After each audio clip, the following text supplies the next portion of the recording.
जयराम दा, क्या जरूरत आ पड़ता है कि आप लोग बार बार इलेक्ट्रो स्टील के खिलाफ में आंदोलन करते हैं? आज महिलाओं का जनसंख्या भी ज्यादा दिख रहा है। देखिए, किसी को मैंने खुशी नहीं मिलता है कि अपना घर द्वार छोड़ के छोटे छोटे बच्चों को गोद में लेकर और इस चिड़चिड़ाती धूप में कहीं 42 डिग्री पारा है तो कहीं 48 डिग्री तो कहीं 44 डिग्री के पारा में इस प्रकार सड़क में अभी मैंने इन सड़कों पर जहां खुद मैंने गर्मी का एहसास होता है, ऐसी परिस्थिति में अगर कोई अपने घर द्वार को छोड़कर घर में ताला लगाकर छोटे बच्चों को, मासूम बच्चों को गोद में लेकर और खासकर महिला शक्ति, नारी शक्ति अगर बाहर आई है, सड़कों पर आई है घर को छोड़कर, तो इसका मतलब है कि बहुत बड़ा कारण होगा।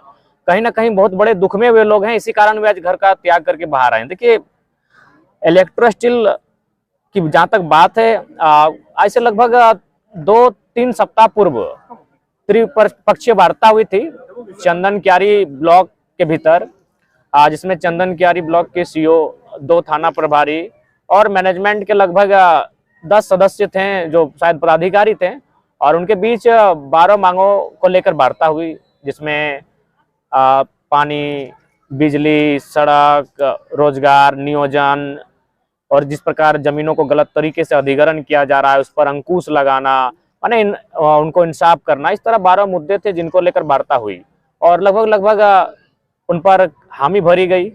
और उसके बाद हामी भरने के बाद आज 3 सप्ताह यानी 20 दिन से ज़्यादा बीत चुका है, लेकिन अभी तक कोई कार्य जो कंपनी मैनेजमेंट के द्वारा आश्वासन दिया गया था उसे पूरा करने की स्थिति में वो नहीं दिखी। इस कारण आज हमें पुनः फिर से आंदोलन के लिए इस धरने पर बैठना पड़ा और आज आर्थिक नाकाबंदी करनी पड़ी। लिहाजा हम लोग अभी भी शांतिपूर्ण तरीके से ही अपनी मांगों को लेकर बैठे हैं और ये मांग तब तक चलेगी जब तक जो मांगे हमारी पूरी नहीं हो जाती, तब तक ये आंदोलन चलेगा। आंदोलन कर रहे नवयुवकों को सुबह सुबह ही उठा लिया गया था, क्या कहेंगे पुलिस के द्वारा? देखिए, ऐसी परिस्थिति में एक प्रश्न सामने खड़ा होता है कि पुलिस प्रशासन किनके लिए है? क्या वो उद्योगपतियों के लिए है, पूंजीपतियों के लिए है, कंपनी के लिए है या फिर आम व्यक्ति के लिए है?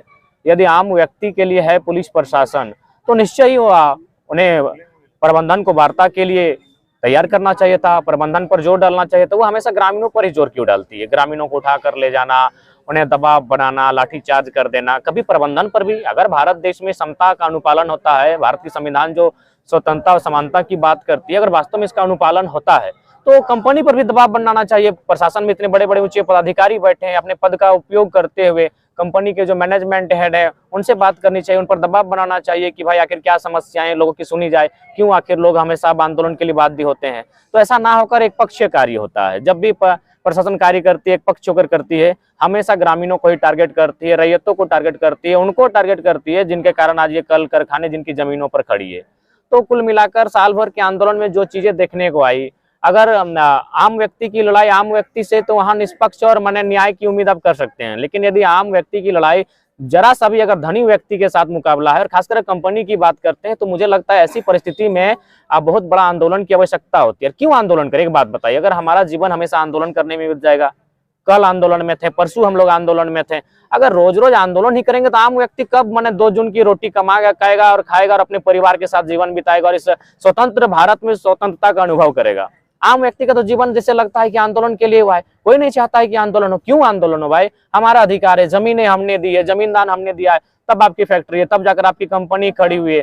तो आप उन चीजों को, जो आपकी कंपनी स्थापित होने के बाद हमें जो नुकसान झेलना पड़ा, सबसे पहली बात हमारी खेती चली गई नहीं, हमारा जो आर्थिक का सबसे बड़ा साधन था वो चला गया। यानी आपको सबसे पहले हमारी आर्थिक स्थिति सुदृढ़ करने के लिए हमें नियोजन देना होगा, तो आप नियोजन दीजिए। उसके बाद जब ये खेत खलिहान था तो ताजी हवा थी, ताजी माने हम लोग खुली हवा में सांस लेते हैं, अब हमें बीमारियों का सामना करना पड़ रहा है। तो ऐसी परिस्थितियों में आपको हॉस्पिटल की फैसिलिटी व्यवस्था करनी होगी।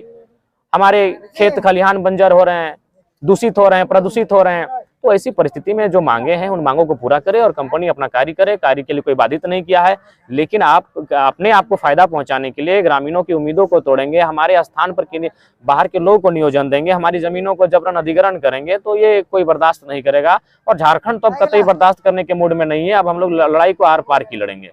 प्रशासन द्वारा एक लेटर जारी किया था जिसमें कहा गया था कि यहाँ पर गेट जाम करने की अनुमति नहीं मिला, बिना अनुमति के काम कर रहे और लगभग 30 ग्रामीणों के ऊपर जो है धारा के साथ जो है लगाई। देखिए, अब प्रशासन कभी 107 353 किसी कंपनी मैनेजमेंट पर कभी नहीं लगाई है। उन्हें 107 353 या फिर जब वे गलत तरीके से किसी ग्रामीण की जमीन का अधिग्रहण करते हैं उस समय लगाना चाहिए था। तो प्रशासन हमेशा अपना एक पक्षीय कार्य करती है, वह क्योंकि अपने नौकरी करती है और नौकरी सरकार की करती है और सरकार कहीं ना कहीं कंपनी के साथ काम करती है। तो फिलहाल सरकार अपना काम करे, कंपनी अपना काम करे, हमारा काम है आंदोलन करना। हम लोग आंदोलन के लिए आज अगर बाध्य हुए हैं तो इसका कारण है मैनेजमेंट का गलत तरीके से अपनी नीतियों का अनुपालन ना करना और यहाँ की जो रैयत है, जो ग्रामीण है, उनकी सुविधाओं जो उन्होंने वार्ता में कही थी उसे ना उपलब्ध कराना, जिस कारण धरने पर हम लोग बैठे हैं। दादा, कहीं भी अगर कोई कंपनी बैठती है तो उस एरिया में सीएसआर फंड के तहत बहुत तरह की सुविधाएं दी जाती है, शिक्षा, पानी, सड़क का सुविधा दिया जाता है, लेकिन ग्रामीणों के माध्यम से जानकारी मिला कि कोई सुविधा नहीं मिला। इसमें क्या कहना चाहते हैं? देखिए बिल्कुल सीएसआर फंड जो होता है उसमें पारदर्शिता होनी चाहिए, उसको आरटीआई भी होना चाहिए कि आरटीआई के माध्यम से एक आम व्यक्ति भी जान सके कि जो सीएसआर फंड है उसकी कहाँ कहाँ उपयोग हो रहा है, उस धन का जो राशि है उसका कहाँ किस फंड के माध्यम से उसका लोग लाभ ले रहे हैं। तो आज अगर नहीं मिल पा रहा, जिसके कारण है कि चंद मुट्ठी भर लोग जो अपने ईमान को बेचकर कंपनी के साथ मने दलाली करते हैं, जिनके कारण आज उनका चंद लोगों का फायदा होने के कारण लगभग बहुत सारे ग्रामीणों का, पूरा गांव के गांव को आज नुकसान झेलना पड़ता है। उसी कारण आज हम लोग आंदोलन के लिए बाध्य हुए हैं। नहीं तो किसी को ख्वाहिश नहीं है कि आंदोलन करे, वो भी चाहता है कि हंसता खेलता परिवार हो, हम भी अपने घर परिवार के साथ जीवन यापन करें। हमने अपना जमीन दान दिया है तो बदले में हमें कंपनी नियोजन दे और अपना आराम से जीवन कटे। आंदोलन के लिए अगर कोई बाध्य हुआ है और महिला शक्ति अगर सड़कों पर आई है तो आप अंदाजा लगा सकते हैं कि कारण बहुत बड़ा है। आर्थिक नाकाबंदी करते करते सुबह से शाम हो गया, लेकिन आगे का क्या प्लान है आप लोग का? हाँ देखिए, जब तक मैंने जो भी मांगे हैं वो पूरी नहीं की जाती है, बंदी जारी रहेगी। आज सुबह में जब आंदोलन कर रहे थे, आर्थिक नाकाबंदी कर रहे थे, तो सुबह महिलाओं के साथ में पुलिस का नोकझोंक भी हो गया था, क्या कहना चाहेंगे? देखिए प्रशासन पुलिस का हमेशा ये हथकंडा होता है कि ग्रामीणों से नोकझोंक थोड़ा सा उन्हें उग्र करा के आंदोलन को डिस्टर्ब कराने के लिए लाठीचार्ज करें और सारा जो ब्लेम है वो ग्रामीणों पर डाल दे कि इन्होंने ये व्यवहार किया था, ऐसा किया था, ग्रामीणों की तरफ से उग्रता हुई थी, तो इसलिए वो उनका हथकंडा है। इस तरह बहुत सारे आंदोलन में हम लोग देख चुके हैं, पुलिस दबाव बस इस तरह के हथकंडे अपनाती है और हम लोग ग्रामीणों को स्पष्ट कह देना चाहेंगे कि हमारी जो लड़ाई है इसी प्रकार हमारा शांतिपूर्ण बंदी है। हम लोग जब तक वार्ता नहीं होगी हम लोग शांतिपूर्ण बंदी देंगे। पुलिस आती है, अपना काम करे, हम लोग अपना उनसे ना उलझना है, वो अपना ड्यूटी के लिए अपना ड्यूटी करे।